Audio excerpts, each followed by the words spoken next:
Hey, this is Jim at FreeChartVideos.com, where we use time-honored techniques to understand modern markets. This video is for educational purposes only. Don't use it for your investment advice. I mean, look at it, consider it, take it under advisement, but don't do anything just because you saw this video. You need to do your own due diligence and make investment decisions based upon your financial situation. And you also have to realize I'm not a licensed professional. I'm just a guy that draws lines on charts. That's really the long and short of it. I just happen to seemingly have a knack for this. So let's look at the S&P. Let me move this to where it's supposed to be. There we go. Let's look at the overview here, and to get an idea what's going on. This was the inverse head and shoulders that formed after the flash crash. We are going to measure the depth of this head, add that on to the neckline, and we're going to snap a horizontal line right there. What is that? That is what it would be known as the minimum expected target. Let's make that an easy color to spot. Let's make it let's make it red. There. Now, obviously we got a breakout. We were up in this channel between these two green lines. That broke down. Now we've started back up.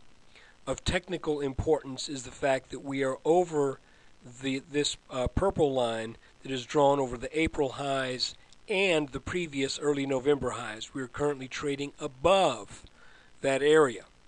I believe that is technically important. It doesn't mean we're going to stay above that, but the fact that we got there tells us that this is a strong market.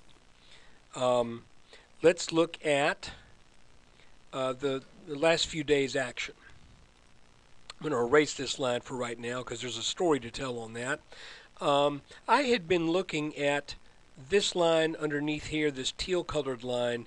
In yesterday's video, I had drawn a line here because, well, we hadn't had any movement. We hadn't traded any today, so I was just thinking, you know, if we break this line, then obviously that's a good thing.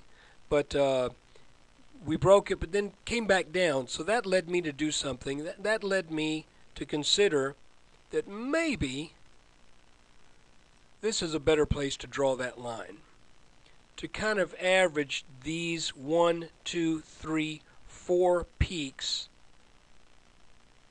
so that we get a better idea where the resistance really is up around 1233, 1234 in the S&P. Now here's the thing. Yesterday, when we traded down, I sold some of my long 3X ETFs that had done quite well. I'd been in them for a number of weeks, and I was happy with the gains. But when we came back today and hit this, came back down and bounced on this line, which was remember, that's the previous high around 1226, 1227. When we bounced here and headed up for another go at this line, I reinitiated some of not some of them. I got back into TNA right about here on today's chart, and I also bought some on the after hours weakness in TNA as well.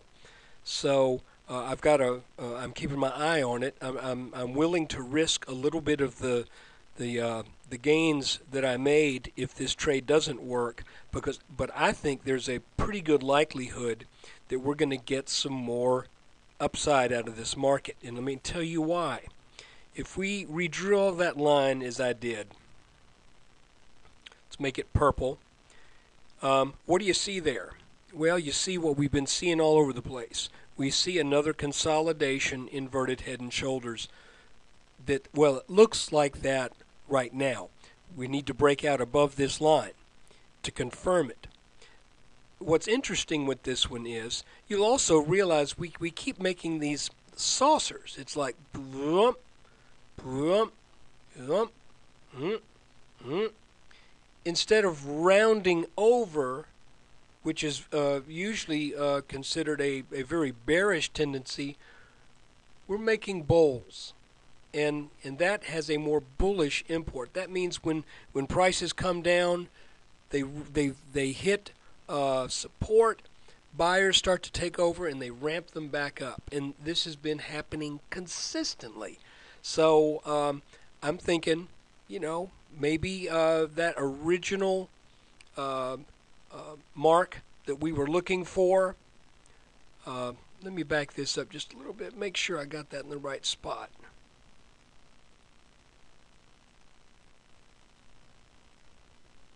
Yeah, it's a little shy there.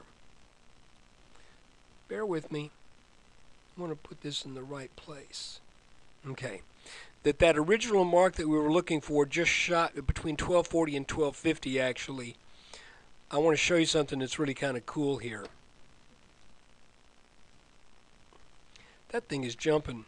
That thing is jumping around. It should be about there. 1248, 1250. These charts, when I zoom back and forth, things jump around a little bit. So anyway, here's that little small inverse head and shoulders pattern is what it looks like. Let's measure the depth of this head and add that onto the neckline.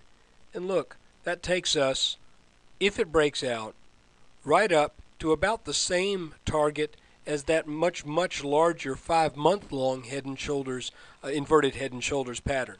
What's kind of cool about this small one here too is the head itself is an inverted head and shoulders that did break out and pulled back and then came back to test this larger neckline. So we got a small neckline and a larger neckline. Let's measure the depth of this head.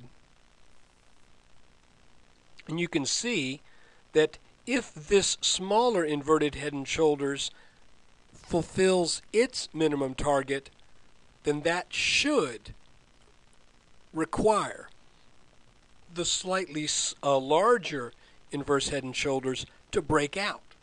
And if this breaks out, then this mark around 1248 should be made. Now, keep in mind, these patterns are roughly 75, 80, some people say as high as 85% predictive. I think they're more predictive in an index or in an ETF than they are in an individual stock, because I have seen some fail in individual stocks when the company would report bad news or something like that. But here we're dealing with an index which is really more indicative of broad investor decision making and broad tendencies, irrespective of ABC Corporation's firing of their chief executive officer over a cloud of impropriety. You know what I'm saying. So anyway, that's the S&P 500. As I said, I sold my my TNA. When did I sell that? I think I sold it back a couple days ago. Very near the high, but I bought it back here about $1 cheaper than what I sold it at. I was hoping to get in for a good bit lower, but I think it's going to go up a little bit more before it heads back down for a serious intermediate counter trend. So that's the S&P 500. I hope you've enjoyed this, and when you get a chance, I really would like for you to stop by freechartvideos.com and take a look around, check out the forum, and remember, this is being kept free because of your traffic and the natural things that traffic means for a website, and what that means to the people who advertise there as well. So take care. Excuse me, and we'll do another video tomorrow.